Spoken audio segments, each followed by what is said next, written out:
Hey guys, welcome back to Mommy Trader. Thank you guys so much for being here. All my new subscribers, all my returning subscribers, air hugs to all of you. Thank you so much for coming back to the channel. Don't forget to subscribe, like, hit the little bell notification button so that you don't miss a video, and leave a comment down below. You know that's where we always have our chit chats at. So in today's video, I'm going to talk to you about how we managed to save $100,000+ in dos years.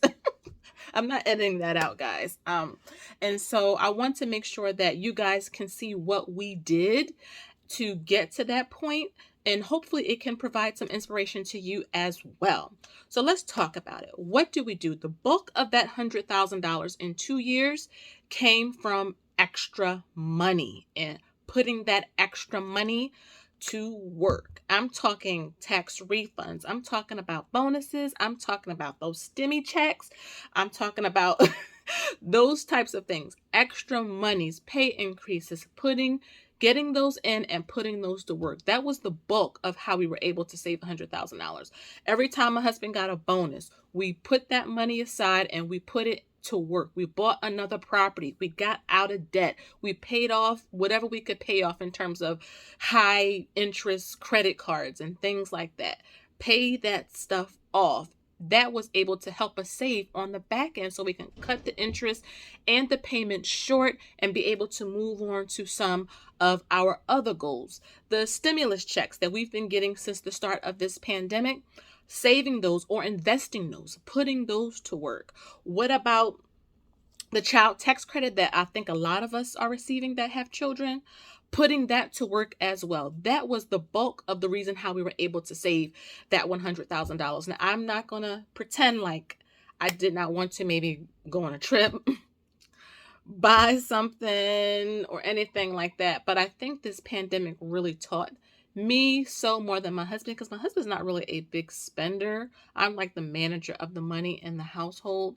One thing that the pandemic has really taught me was that a lot of the things that I would buy really didn't bring me joy. And I'm really on this whole what brings me joy kind of movement in my personal life, and not really so much trying to put a monetary value on it, or more importantly, trying to live up to someone else's standards. Because I think a lot of the times when we get huge amounts of money in our hands, we immediately put it in something that depreciates because we're trying to live up to someone else's standards. This all goes back to money and psychology, which I always talk about in this channel. About your mindset is so important when you're on this financial journey, because sometimes we spend not knowing that we're trying to keep up with the Joneses, or we're trying to satisfy a childhood issue, or different things like that. But one of the things that I realized in this pandemic was just more simpler things made me happy, even if they cost a little more. So I love flowers. I love putting flowers on the deck and in the backyard and in the front yard and on the patio and things like that. Well, that costs money, but it brings me joy when I see them and I can take care of them. And I love my flowers and my plants, versus if I was just buying a whole bunch of clothes or purses or shoes to try to impress someone else, when it really, honestly, it gave me a high for like a day or two, and it was just back to feeling unfulfilled again. And that was just one of the things that I realized. Instead of spending that money on that, spend it on something that really brings me joy. And as a result, it doesn't cost as much. And you can put that money you would have been wasting to work for you. So yes, all the extra money that we have been getting, we have been putting to work for us. And I would suggest that if you are trying to get ahead on this financial journey, you're trying to achieve your goals and make things happen, any extra monies you get, whether even a pay raise, different things like that, use that to save it and put it to work. Put it to work. Now, I'm not saying save it and put it under your pillow. Put that money to work for you so that it can continue to grow for you on the back end as well. Another way we were able to save over $100,000 was to pay down debt, especially the high interest debt. When you are paying like 20% on something, or 21%, 29.99%, because I've seen that before from people, that will actually cut into your bottom line, because you're actually paying more to the credit card company or the bank for just having that line of credit or that loan versus actually paying it down. When you are paying the minimum payments and you, like 95, okay, I'm exaggerating, like 70% of that payment is going towards interest and none is going towards your principal, it's not really helping you. So what we did is, some at the beginning of our journey, when we would get our tax refund, our tax refund, speaking too fast, we would take half of it and save some or invest some, and we would take the other half and pay off something, especially the high interest stuff.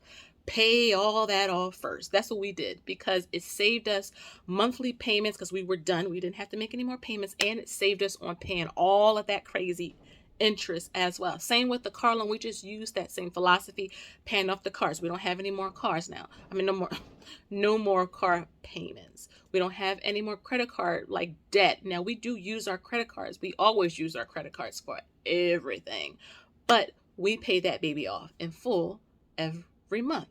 So paying down their debt will actually help you save money on the back end. When you can get that high interest debt gone, you'll actually have more money available in your budget to do some of the things that you enjoy, that you like to do, and put some of that money to work for you. So yes, we paid off a lot of our debt. Like I said, starting with the high stuff and working our way down. That's one thing I like about the Dave Ramsey method, is the debt snowball or the debt avalanche. It really, really is motivating, and it does help. The other thing that we did was start savings challenges. Now, I know savings challenges are really good and really popular right now, and I really do suggest, if you are trying to achieve a particular goal, start with a savings challenge or an investing challenge, because they really, really do help, especially having that visual and having that something you can see and touch that is motivating you to continue to stick to your goals and on this journey is so important. I mean, there are so many savings challenges for everything, and you'll be surprised in 3 months, in 6 months, in 1 year, what you're able to save with a dollar saving challenge. I see people do what? A dollar saving challenge, $5 saving challenge, $10 saving challenge. I do an investing savings challenge, which is picking 4 or 5 expenses for the week that you normally would have.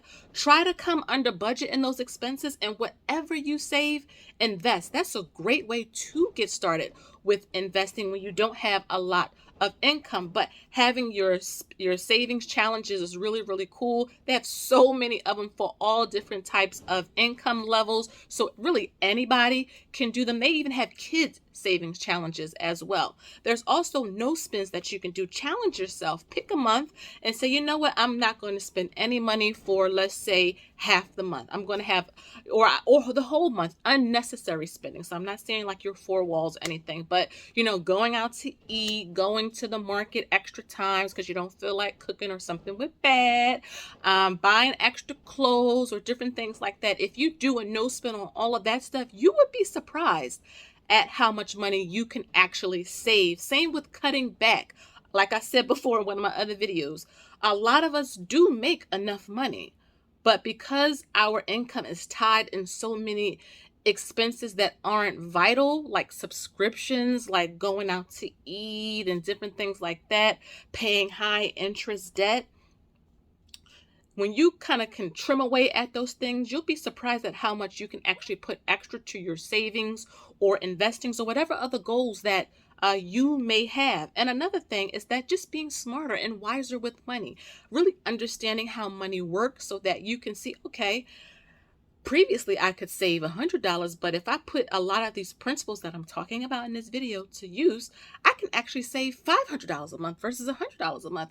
And the great thing about it is that it doesn't take a whole lot of effort to do it. Isn't that something, guys? It doesn't really take a whole lot of effort. Once you get this right in terms of how you approach money and your finances, you would be so surprised with yourself in terms of what you can do. Don't ever doubt yourself, especially on this financial journey. Don't compare yourself to other people, because let me tell you, you can do it too, okay? And keep in mind, if you are looking at this video and you're saying, oh my goodness, how were they able to save $100,000? We've been on this journey now for almost 7 years. almost 7 years. So keep that in mind if you're just starting out, especially if you are younger than me. I'm about to turn 37 in September. Go Virgos. But you have time. You can catch up. You can do better.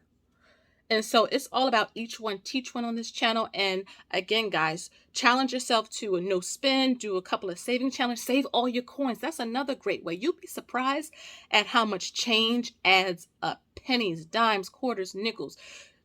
It adds up. I'm telling you guys, it really does. There are so many people on YouTube, Instagram, TikTok who have done savings challenges and were able to save hundreds, if not thousands of dollars in a matter of months because they were motivated, that they had this actual visual in front of them where they really was intentional about it.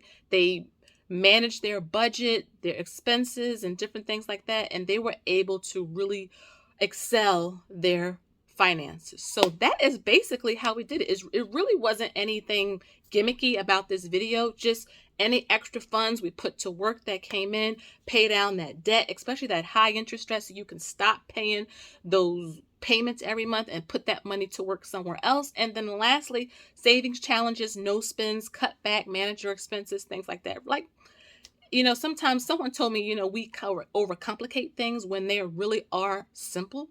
And that's something I'm starting to see and learn more and more every day on this journey. So I hope that you guys like this video. I try not to make it too long because your girl can ramble, but thank you guys so much for watching. Leave me a comment down below.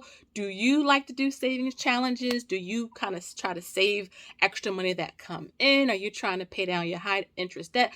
Let me know what you're trying to do to save and or invest more so that you can get further in your goals. Don't forget to like the video, subscribe to the channel if you haven't, follow me over on Instagram. And again, guys, thank you so much for watching. And until next time, I'll see you in the next one. Bye-bye, guys.